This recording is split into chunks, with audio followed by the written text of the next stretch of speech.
Olá, capitalistas e capitalistas. Eu sou o Mário Goulart, o analista, e vamos fazer aqui hoje um react à ata do Copom que saiu agora de manhã. Eu escolhi fazer um pouquinho mais tarde para mostrar como o mercado interpretou essa ata, foi a sensibilidade aí em relação à ata, né? Então vamos lá, do centésima, sexagésima nona ata do Copom, reunião de 18 e 19 de março de 2025. A gente tem aqui os participantes, né? Gabriel Galípolo, presidente, etc. Todos os participantes, aí todo mundo que participou disso. Em linhas gerais, vamos lá. Primeiro ponto: atualização da conjuntura econômica e cenário do Copom. O ambiente externo permanece desafiador em função da conjuntura e da política econômica dos Estados Unidos, e principalmente pela incerteza da sua política comercial e seus efeitos, tarifas do Trump, mais inflação. Preocupa bastante, mais inflação significa juros mais altos nos Estados Unidos por mais tempo, e então a gente tem uma preocupação grande aí com os juros altos por lá. Significa que aqui no Brasil a gente também tem que manter a taxa de juros mais alta por mais tempo para compensar o prêmio de risco.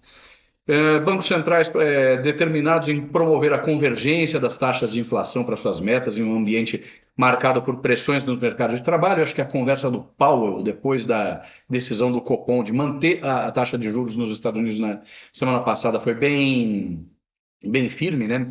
Ele fala da preocupação com a inflação. E aí, no cenário doméstico, mas também lá fora, ele fala em incipiente moderação no crescimento. Então, tem pressões nos Estados Unidos que mostram uma redução da atividade econômica.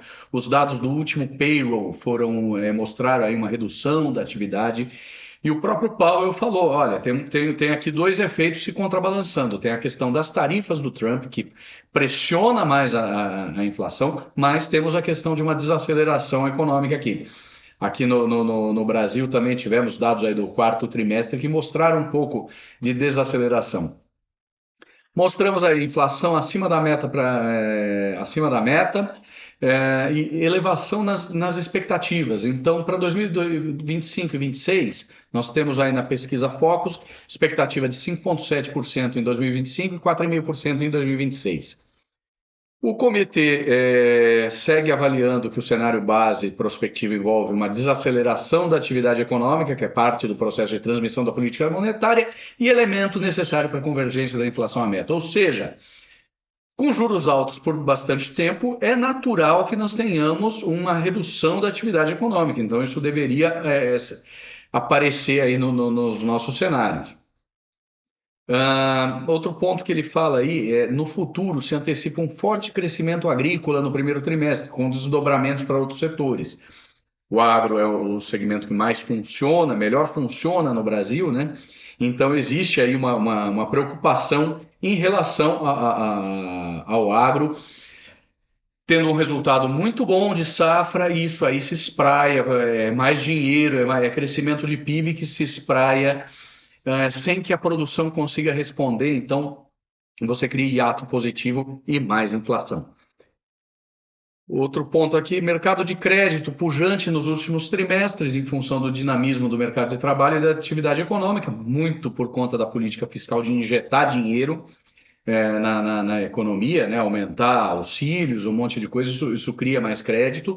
Porém, o aperto de condições financeiras e elevação de prêmios de risco, crédito bancário tem apresentado inflexão, menor apetite ao risco na oferta de crédito e redução no ritmo das concessões. As análises de risco mostram que fica mais difícil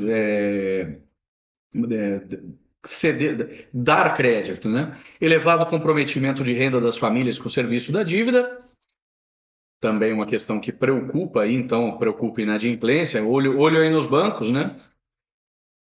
Vamos lá, o que mais que nós temos aqui de importante? Expectativas de inflação elevadas em todos os prazos, obtidas de diferentes grupos de agentes. Cenário de inflação de curto prazo adverso: inflação de serviços, que tem maior inércia, segue acima do nível compatível com o cumprimento da meta e acelerou nas observações mais recentes em contexto de ato positivo. E ato positivo significa mais demanda que oferta, né? Mais demanda de mão de obra do que oferta, no caso dos serviços. Cenário externo se mantém desafiador. A gente já falou no começo, né? Existe alguma incerteza, ninguém sabe. A gente olha aí ontem, dia 24, já se mostrou que o Trump, não, puxa, as tarifas que eu ia colocar no dia 2 de abril, não sei, tem muita incerteza aí, mas o cenário de tarifas é inflacionário, né? Então é uma questão que preocupa. Riscos de alta, então, para o cenário inflacionário: desancoragem das expectativas de inflação, resiliência na inflação de serviços, conjunção de políticas econômicas interna e externa, com impacto inflacionário maior que o esperado. Por exemplo, uma taxa de câmbio persistentemente mais depreciada.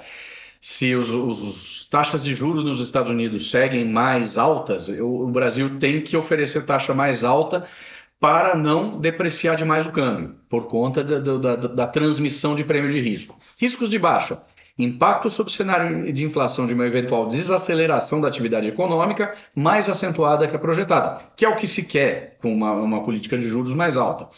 E cenário menos inflacionário para economias emergentes decorrente de choques sobre o comércio internacional e condições financeiras globais. Então, Estados Unidos começa a fazer uma política de tarifação muito agressiva. Talvez os emergentes consigam competir melhor nesse cenário. A condução da política econômica, monetária, puxa, 1 ponto percentual da taxa Selic já estava dado como certo, desde lá da última reunião do Campos Neto, quando se falou em 3 aumentos de 1%. E aí eles dizem aqui que a magnitude total do ciclo de aperto será ditada pelo firme compromisso da convergência da inflação à meta e dependerá da evolução da dinâmica da inflação, em especial dos componentes mais sensíveis à atividade econômica e à política monetária, projeções de inflação, expectativas de inflação, hiato de produto e balanço de riscos. E aí a decisão deles, então, é de aumento de 1 ponto percentual, em se confirmando o cenário esperado, um ajuste de menor magnitude na próxima reunião. Então, uma interpretação aí mais hawkish, ou seja, não acabou o cenário de subida de juros, mas o cenário agora mostra um aumento menor.